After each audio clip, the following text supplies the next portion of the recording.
그럼 그 학교 생활의 중심 요소는 무엇이어야 되는가라고 했을 때 바로 이와 같은 이 8가지 맞죠? 8가지의 속성을 우리가 학교 생활의 중심 요소로 생각해 볼 수 있다. 그래서 자 3학년 올라가는 학부모님들께서는 1학년, 2학년 학생부를 보고 그러니까 우리 아이가 그런 활동을 어떻게 학교 생활을 했느냐라는 것이 지금 중요하진 않습니다. 지금 중요한 것은 3학년 올라가는 학부모님들 말씀드리는 거예요. 3학년 올라가는 학부모님들 계시죠? 예.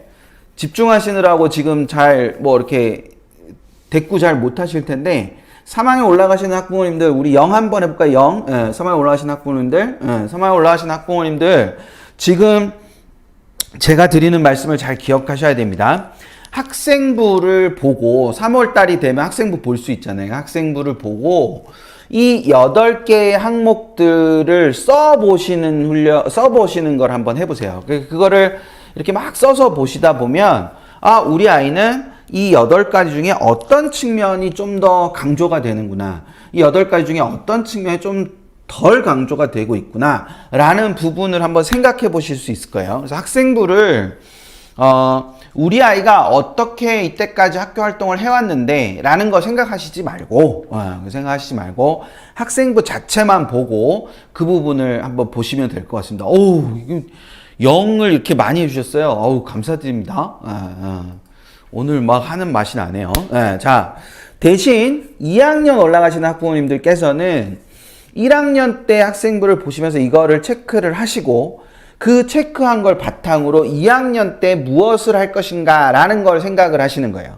제가 2주 전에 마감된 학생부를 어떤 방식으로 봐야 할 것인가, 왜 봐야 할 것인가에 대한 말씀을 드렸는데 기억이 이제 안 나시는 분들도 계시고 그때는 못 들으셨던 분들도 계실 거고 이렇게 하실 거잖아요. 그랬을 때 2학년 올라가시는 학부모님들께서 주의 깊게 생각하셔야 되는 건 2학년들은 아직은 2학년 활동을 할 수 있잖아요. 특히 이제 그것이 교과 활동이 될 수 있기 때문에 그 교과 활동을 할 때 이런 부분들 여기 옆에 나와 있는 요 8개의 항목을 바탕으로 학생부를 먼저 분석을 한 다음에 그 학생부에다가 이렇게 써보는 거죠. 이거는 이런 속성이 나타나는구나.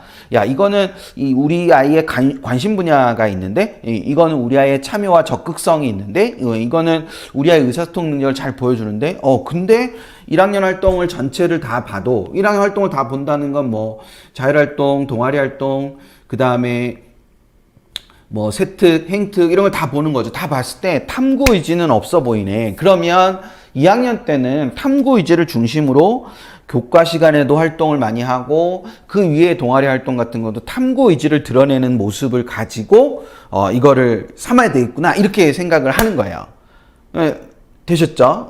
1학년 학부모님들께서는 좀 이따가 제가 알려드릴 거예요. 그 방법을 2학년 학부모님들한테도 해당하는 것이긴 한데 어쨌거나 그 방법으로 이제 1학년 학부모님들 하시면 됩니다. 3학년 학부모님들 좌절하지 마시고 일단 이거를 확인을 해 보는 거예요. 3학년 1학기 동안 교과를 통해서 충분히 나머지 부분들도 충분히 해볼 수 있잖아요. 3학년 학부모님들께서 이제 끝났어. 그러니까 아무것도 할 수 없어. 이렇게 생각하시지 말고 3학년 학부모님들께서도 1, 2학년 때의 학생부를 보고 저걸 전체적으로 다시 한번 다 따져본 다음에 3학년 1학기에 교과에서 특히 진로선택 과목이라든지 이런 과목들의 수행이라든지 아니면 그 교실 내에서의 어떤 활동들을 할 때 아주 좀 적긴 하겠지만 그것들을 어떤 것들을 중심으로 그런 활동들을 해야 될지도 3학년 학부모님들도 결정을 하시는 것이 중요하니까 그 부분을 생각을 해 두시는 겁니다. 근데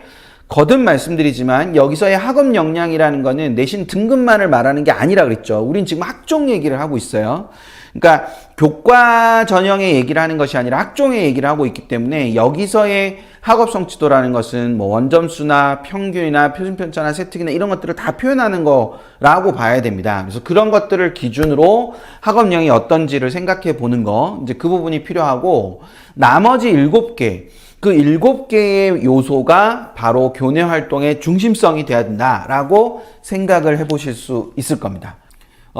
이 일곱 가지가, 그러니까 뭐 학업 성취도까지 포함해서 이 일곱 가지가 우리 앞에 평가 요소들 봤었잖아요. 그 평가 요소들을 설명할 수 있느냐. 예를 들면은, 설명할 수 있죠. 예를 들면은, 이렇게 만약에 주목한다. 참여와 적극성, 그리고 관심 분야, 그 다음에 탐구 의지, 깊이 또는 확장성, 요런 부분에 집중한다. 그러면 이거는 뭐와 관련되는 겁니까? 진로 역량이나 전공 적합성과 관련이 되는 거예요.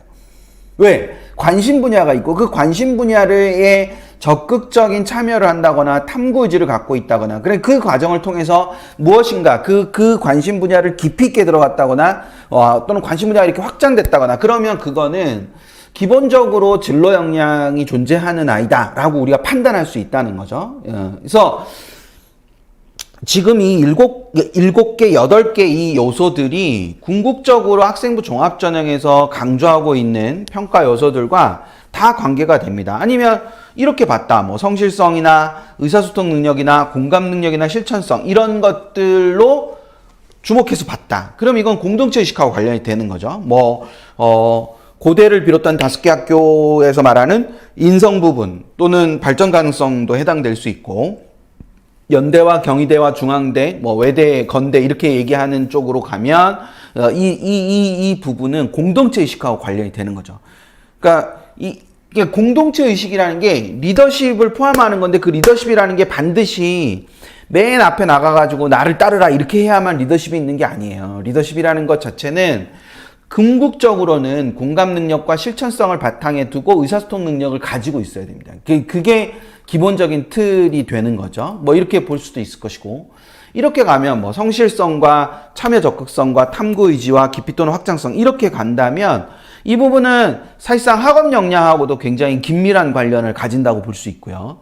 이게 이제 고대를 비롯한 세종대나 아까 보셨던 그 가톨릭대 같은 학교들이 공동 연구한 것에 따르면 이거는 발전 가능성에 또 깊이 관계가 되는 것이다. 우리가 이렇게 생각할 수 있는 거죠. 따라서 이 학교 생활의 중심 요소를 바탕으로 학교 생활을 해야 된다라는 거, 이제 그 부분을 생각을 하실 필요가 있을 거예요.